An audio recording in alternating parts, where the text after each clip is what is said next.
RCF.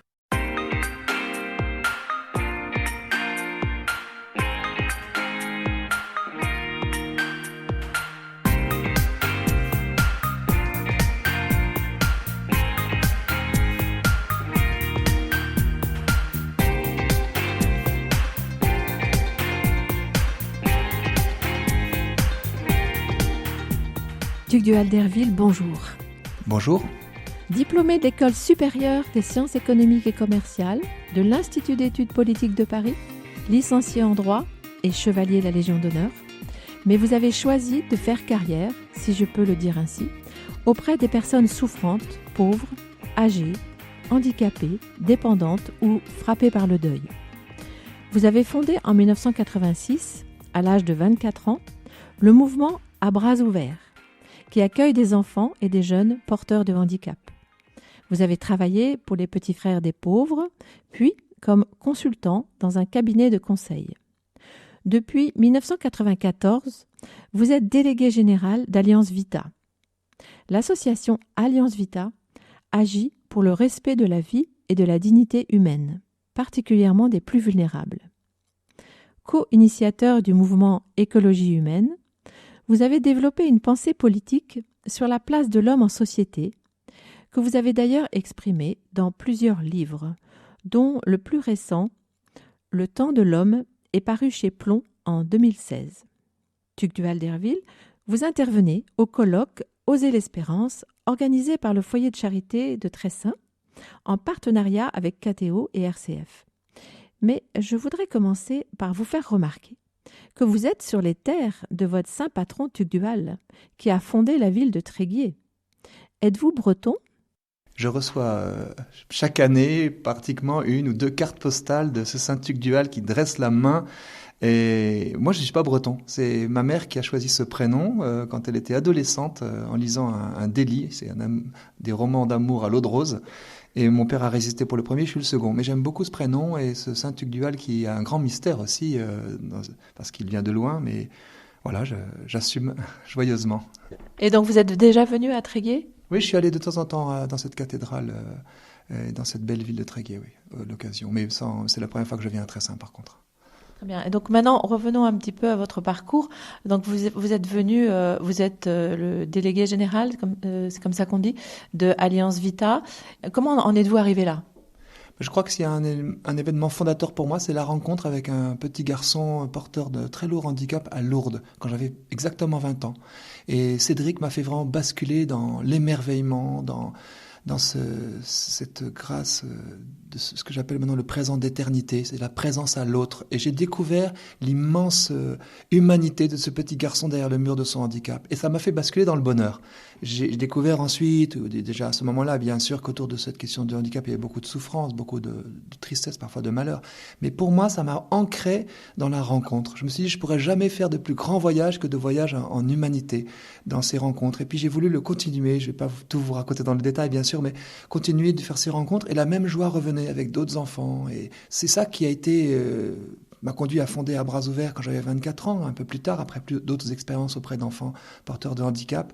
Et ça a été mon école anthropologique. J'ai découvert la personne dans sa beauté en passant beaucoup de temps avec des enfants entre guillemets polyhandicapés, et j'ai à la fois eu de l'émerveillement, mais aussi j'ai éprouvé toutes les limites de mon cœur, ma difficulté à accueillir vraiment, à respecter vraiment, ma capacité aussi de rejeter une forme de violence que j'avais en moi. C'est cette double expérience de l'émerveillement et puis ce que j'appelle le chavirement, de l'effondrement, quand à un moment donné, c'est un pari qu'il faut faire pour la dignité de l'autre, parce qu'on n'y croit plus, et à ce moment-là, ça descend dans les entrailles, et dans le fond du cœur, comme quelque chose qui s'ancre, ce respect de la vie. Parce que je ne l'incarne pas, j'ai du mal à respecter les autres comme tout le monde, mais je veux vraiment travailler à ce respect de la vie. Et ça m'a conduit finalement à Alliance Vita et à beaucoup d'autres expériences aujourd'hui. Donc vous avez parlé de joie, mais donc vous n'avez pas eu peur devant cette personne qui était différente ? Bon, j'ai été avec Cédric émerveillé, mais j'ai aussi, bien sûr, eu d'autres expériences, et avec À bras ouverts notamment, où beaucoup d'accompagnateurs, des dizaines de milliers maintenant sont venus. Je sais bien qu'il faut traverser cette peur. Mais je crois que c'est vrai pour toute relation. Même pour des relations, je dirais, conjugales, il y a une phase de découverte, il y a une phase d'émerveillement parfois, et puis il y a à un moment donné une aridité. Et c'est derrière cette aridité qu'il y a la belle fécondité de l'amour. C'est pas simplement un feu de paille, heureusement d'ailleurs, parce que, on ne pourrait pas tenir. Mais il y a une aridité et nos sociétés finalement croient parfois que souffrance et bonheur sont incompatibles. Alors qu'en fait, c'est au cœur même, sans aucun dolorisme bien sûr, mais c'est au cœur même de ces expériences douloureuses et difficiles, de cet amour qui dure, que le bonheur se fonde et s'enracine vraiment. Et de ce fait, je me suis souvent dit que dépasser, traverser nos peurs, notamment dans la rencontre de l'autre qui est si différent, c'est là qu'on va ensuite trouver les plus belles choses. C'est un peu comme un alpiniste qui souffre dans son ascension jusqu'à trouver une petite fleur ou un beau glacier. Mais on voit bien que dans nos existences, nous grimpons vers les autres et que c'est parfois douloureux parce qu'il faut abandonner un certain nombre de ses sécurités. Maintenant, sans perdre bien sûr son identité, j'aime bien la formule de Jean Vanier qui dit qu'il faut approfondir son identité pour mieux s'ouvrir. Donc il ne s'agit pas de se perdre, mais vraiment de faire ce double mouvement d'approfondissement intérieur et puis d'ouverture à l'autre et en traversant effectivement des peurs. Vous parlez de Jean Vanier et donc de toutes ces personnes qui œuvrent aussi pour l'homme. Et vous avez aussi fondé un mouvement, on peut dire, écologie durable. Est-ce que vous pouvez m'en parler ? Alors c'est le courant pour une écologie humaine que j'ai cofondé avec Pierre-Yves Gomez qui est économiste et Gilles Herriard-Dubreuil qui est un spécialiste des crises environnementales. En fait, on s'est dit ensemble que nous étions comme au pied du mur dans l'humanité aujourd'hui, avec la puissance très grande que l'humanité a désormais, pas seulement sur l'environnement et qui nécessite des cris d'alerte en faveur des générations futures. On se dit quelle planète allons-nous léguer aux générations futures, et d'où l'appel notamment du pape François d'ailleurs avec le date aussi, de se dire cet amour que nous essayons de vivre les uns avec les autres, est-ce qu'on peut aussi en témoigner pour les générations futures? Mais la même question se pose à propos de l'essence même de l'homme, puisque désormais on a comme le doigt sur notre commencement, on commence à manipuler les embryons. Il y a déjà des embryons humains OGM qui ont été conçus en Chine. Et donc, la puissance croissante de l'homme au travers des biotechnologies, qui peuvent être pour le meilleur, mais aussi pour le pire, cette puissance nous oblige à l'exercer avec humilité, avec sagesse, et de ne pas franchir certaines limites. Alors, c'est donc l'idée de léguer aux générations futures une humanité qui ne soit pas privée de murs porteurs fondamentaux qui nous ont fabriqués, grâce auxquels nous sommes ce que nous sommes. Et puis il s'agit aussi, dès maintenant, de vérifier que l'homme n'est pas devenu une variable d'ajustement. Quand on voit que telle ou telle décision asservie par ordinateur de fonds de pension américains risque de réduire à la misère une partie du globe sans que personne ne l'ait souhaité, sauf les logiciels que nous avons fabriqués, la question se pose, est-ce que nous sommes robotisés par nos machines ou est-ce que nos machines nous libèrent ? C'est vrai aussi pour mon smartphone. Est-ce que je passe avec lui le temps que j'ai décidé, ou est-ce que c'est lui qui me mène par le bout du nez pour me faire passer des heures et des heures avec de plus en plus de frénésie? Et il y a donc cet enjeu d'écologie humaine aujourd'hui. Qu'est-ce que l'homme et est-ce que la nature de l'homme peut être protégée? Je ne vais pas détailler non plus, mais peut-être il y a un point qui est le point à la fois clivant, le point majeur, c'est-à-dire est-ce que nous sommes pour que l'homme soit un loup pour l'homme? Ou est-ce que nous sommes pour l'anthropologie du don? Est-ce que nous pensons que nous nous trouvons en nous donnant? Et ça, c'est le parti pris de l'écologie humaine. L'homme est fait pour se donner. Manké, qui est un penseur confucianiste de 300 ans avant Jésus-Christ, avait remarqué que lorsqu'on se promène et qu'on croise n'importe où un petit bébé sur la margelle d'un puits, étranger ou pas, on se jette sur le bébé pour le sauver. Voilà, l'élan du cœur de l'homme. Pourquoi est-il comme ça? C'est parce que nos vies nous sont données par nos mères, par nos parents, même quand ils ont été peut-être maltraitants. On a été accueillis déjà, on a eu cette vie qui est donnée. Cette vie qui nous est donnée, eh bien c'est en nous donnant qu'on peut la prolonger. Et cette idée d'une anthropologie du don, elle doit nous aider, contaminer une société pour qu'elle soit de la confiance, de l'interdépendance, de la vulnérabilité face à tous les syndromes de toute puissance qui nous guettent avec cette robotisation dangereuse.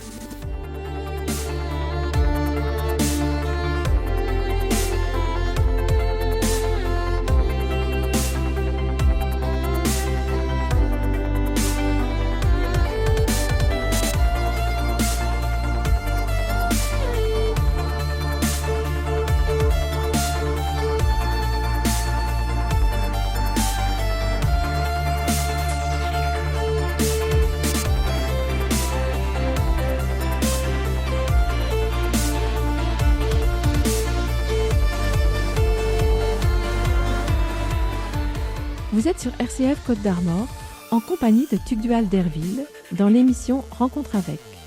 Tugdual Derville est intervenu au colloque Oser l'espérance organisé par le foyer de charité de Tressin en partenariat avec RCF et KTO. RCF Côte d'Armor. Vous êtes un homme d'action aussi, et vous êtes un homme de médias. Vous êtes un des seuls chrétiens qu'on voit souvent sur les plateaux de télévision, qui avait le courage de faire face aux adversaires de la vie, on peut dire. Comment est-ce que vous avez aussi écrit beaucoup de livres? Est-ce que vous pourriez nous parler, par exemple, d'abord, premièrement, comment est-ce que ça fonctionne, et puis après, pour nous parler de votre dernier livre? Alors, si la question est comment entrer dans l'arène médiatique, j'y vais pas forcément toujours en tant que chrétien, et j'essaie d'y aller en chrétien. Mais souvent, l'étiquette chrétien qu'on me met sur la tête, et que bien sûr dont je suis fier, elle est faite pour décrédibiliser. C'est étrange, hein, mais c'est comme ça. Et je peux l'accueillir, mais je l'accueille au plus profond. Et quand j'y vais, j'essaie d'y aller avec le critère du christianisme tel que Starrett Silwan, qui est un saint orthodoxe du XXe siècle, l'a défini de manière très belle, je pense, c'est l'amour de l'ennemi. C'est-à-dire vraiment essayer, non pas de l'éprouver seulement, mais de le recevoir, un tendre amour fraternel pour celui qui est en face de moi, qui est mon frère en humanité, qui a beaucoup de choses à m'apprendre aussi, qui est quelqu'un qui a au plus profond ce sanctuaire inviolable de sa conscience, où l'attrait du beau, du bien, du vrai est là, inattaquable, même si c'est empierré par toutes sortes de choses. Et quelle que soit sa violence, j'ai le désir d'y répondre avec les armes du chrétien, qui sont tout autres. Et ça, c'est peut-être, je dis pas que c'est un secret, mais c'est ce qui va me consoler aussi et essayer de faire tomber cette espèce de pression d'arène médiatique où même les journalistes parfois cherchent à se concentrer parce que voilà. Donc je cherche qu'est-ce qui peut sauver chez l'autre ce qu'il me dit et qui révèle que peut-être que bien sûr on n'est absolument pas d'accord et je ne vais pas cautionner notamment toute cette fatalité qui parfois marque notre culture et ce que Jean-Paul II appelait la culture de mort, mais c'est de voir ce qu'il y a en lui et surtout d'éprouver de la tendresse et de la bienveillance. Alors voilà. Et après, bien sûr, ça nous rend fragiles parce que on arrive de ce fait le cœur ouvert et on en prend plein la figure. Donc il faut à ce moment-là un grand ressourcement, un soutien, le soutien conjugal. Je pense que vraiment c'est comme chrétien marié, je dis c'est le sacrement de mariage qui est missionnaire. C'est lui qui porte, c'est lui qui nous permet d'être fragile et de pleurer et d'être vraiment humain. Ça nous humanise, pour en tout cas un chrétien marié. Voilà, en ce qui concerne peut-être le nom de l'homme, parce que vous m'interrogez aussi là-dessus, je crois justement que nous sommes comme au pied du mur de ce choix de l'homme. Et c'est le moment de dire, mais qui est l'homme ? Voilà, parce que tant que nous n'avions pas à rendre compte par exemple, de ce qu'est un homme ou une femme notamment, mais aussi de ce qu'est un homme, parce que c'était comme une évidence. Mais à partir du moment où on est en train de dénaturer même l'essence de notre humanité, il faut y revenir. Et du coup, j'ai travaillé, je ne vais pas le détailler non plus, mais sur les murs porteurs de notre anthropologie. Le fait d'être hébergé longtemps dans le corps d'une femme, et qui s'est fait accueillante, ne serait-ce que biologiquement, au lieu de rejeter le corps étranger que nous pouvions être, le fait qu'on ait pris soin de nous, de naître dans un écosystème durable qu'est cette famille, malgré tous ces accidents. Je jette la pierre bien sûr à aucune personne, on est confronté à ces fractures familiales, mais le fait d'accueillir dans une famille, le fait que ce sexus, cette altérité sexuelle nous rend interdépendants les uns des autres, je ne suis pas tout seul, toute l'humanité, voilà 3 murs porteurs qui sont à la fois magnifiques quand on les creuse et très attaqués par une idéologie de toute puissance, assez prométhéenne, mais qui a maintenant des moyens de la biotechnologie et qui peut aller très très loin dans le tri des êtres humains, dans la neutralisation du genre, dans le refus de la maternité, avec la perspective non seulement déjà présente de la gestation par autrui qui éclate cette maternité entre 2 voire 3 femmes et aux dépens des enfants, mais aussi la perspective que certains annoncent de cette matrice artificielle, de cette ectogénèse ou utérus artificiel, pensant que la femme serait enfin libérée, disent-ils, de la maternité. Et je l'ai entendu de Marcella Yacoub sur France Culture l'autre jour qui m'a dit la grossesse ne sera bientôt plus qu'un mauvais souvenir. Et là, je crois que justement, c'est le lieu de l'anthropologie du don. C'est le lieu de cette femme maternelle, toute femme est maternelle, ayant ou pas des enfants, quel que soit. C'est ce que reconnaît d'ailleurs Marie-Jo Bonnet, qui est fondatrice fondatrice des Gouines Rouges, mais qui dit non à la gestation par autrui, car toute femme porte en elle cette maternité, ne serait-ce, dit-elle, que spirituelle. Et je dis chapeau à cette femme militante qui n'est pas d'accord avec moi sur bien des choses, mais qui parle comme Gertrude von Lefort à l'époque, c'est-à-dire de cette femme éternelle et maternelle.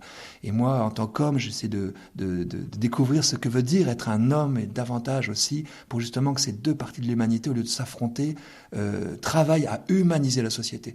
Et pour synthétiser peut-être le message du temps de l'homme, c'est qu'est-ce que ça veut dire faire preuve d'humanité ? Simplement. Quand on dit de quelqu'un « Ah, il a fait preuve d'humanité », il a pris soin du plus faible et du plus fragile. Il a pardonné au lieu d'écraser. Il s'est penché sur celui qu'il a trouvé au bord du chemin avec ce que Benoît XVI appelle un cœur qui voit pour le programme du bon samaritain. Il est allé se pencher sur la misère de son peuple. Il a humanisé par sa présence la société. Il ne s'est pas vu comme autonome, comme tout-puissant, comme ayant tous les droits. Voilà ce que c'est faire preuve d'humanité. Et donc il y a aujourd'hui avec cette écologie humaine ce choix non seulement de protéger les murs porteurs de ce qui fait l'homme, mais aussi de choisir cet altruisme comme source de la société durable. Nous recevoir non comme des animaux, non plus comme des machines ou des robots, mais vraiment comme des êtres humains. À la fois la plus belle expression de la création, comme des fleurs au sommet de l'arbre de la création, les plus précieuses, et en même temps, du coup, respectant cette création, mais en respectant surtout ces fleurs que nous sommes tous, cette biodiversité humaine qui fait que chacun d'entre nous est une facette unique et irremplaçable de cette humanité. Et il y a une singularité dans chaque être humain, un mystère, ce que Jean-Paul II appelait l'incommunicabilité, au sens où je ne peux pas transférer ma volonté à quelqu'un d'autre, je suis moi-même en tant que tel une sorte de souveraineté, de liberté intérieure absolument inaliénable, je ne suis pas programmable comme un robot. Et donc nous devons prendre garde à ne pas nous laisser programmer par nos belles machines. Et cultiver cette liberté, et je donne un certain nombre de clés dans mon livre pour la cultiver, j'en donnerai juste 2 peut-être ici rapidement, c'est d'abord habiter notre fort intérieur. Et c'est comme une forteresse, même si ce n'est pas l'étymologie, le fort intérieur, vraiment le silence intérieur, vraiment l'habiter, se laisser gagner par cette liberté. Et puis se pencher vers les plus pauvres, dans l'humus de la société. Des pauvres, vous en aurez toujours. C'est là que le Seigneur aussi s'émerveille en présence de l'Esprit Saint, et quand il dit « Père, je te bénis de ce que tu as caché aux sages et aux intelligents, tu l'as révélé aux tout petits », on ne se trompera pas d'humanité si on reste accroché aux plus pauvres, qui sont chacun d'entre nous, vous, moi, un jour ou l'autre, ou déjà, et bien d'autres encore, mais en s'accrochant à ce que nos cœurs voient, alors on va proposer une société humanisante, qui s'humanise, et qui sera prévenue peut-être de la digitalisation, de ce que le pape François appelle la société écranique, sous des écrans qui certes nous relient parfois, mais si souvent nous séparent.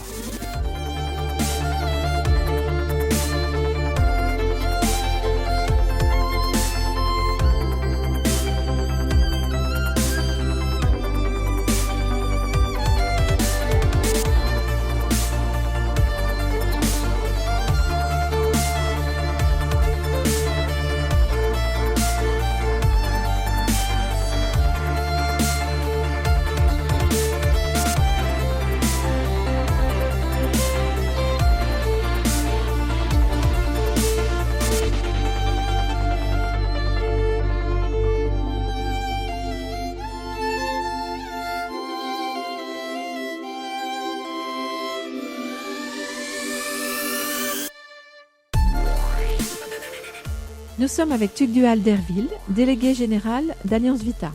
Alliance Vita est une association fondée en France, fin 1993, au moment des premières lois bioéthiques. Cette association agit avec son réseau de volontaires pour venir en aide aux personnes confrontées aux épreuves de la vie et pour sensibiliser le public et les décideurs à la protection de la vie humaine.